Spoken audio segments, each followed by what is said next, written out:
Бала тәрбиесі. Бала үлкендерден көргенін істейді. Сондықтан оларға жақсы үлгі болу керек. Оның қасында үнемі күлімдеген жылы жүзді болуға тырысуымыз керек. Көңіліміз жабырқаңқы болуы балаға тез әсер етеді.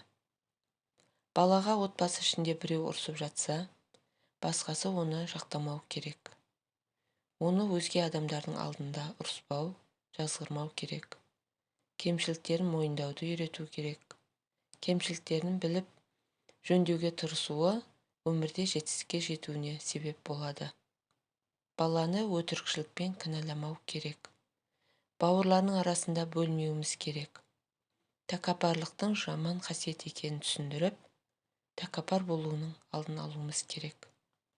Баланың қателіктері болады, дереу жазаландырмау керек. Қателігін, зиянын айтып түсіндіріп отыруымыз керек. Сен адам болмайсың, сенен қойшы да шықпас деген секілді айыптаулардан ұзақ болғанымыз жөн. Бұлар баланың өзіне деген сенімділігін азайтып, адами қасиетін жоғалтады. Ынжық болуына себеп болады. Бала сүйікті болуға, ойнауға, сөйлесуге мұқтаж. Бала өзіне суық, қатал және қатты сөйлеген үлкендерден өзін жақсы көрмейді деп ойлап, дағдарысқа ұшырайды. Сондықтан олармен мейірімді, күлімдеген жүзді, жылы сөзді мәміледе болуымыз керек. Балаға насихат берудің орнына оған іс жүзінде көрсету, бірге істеу дұрысырақ.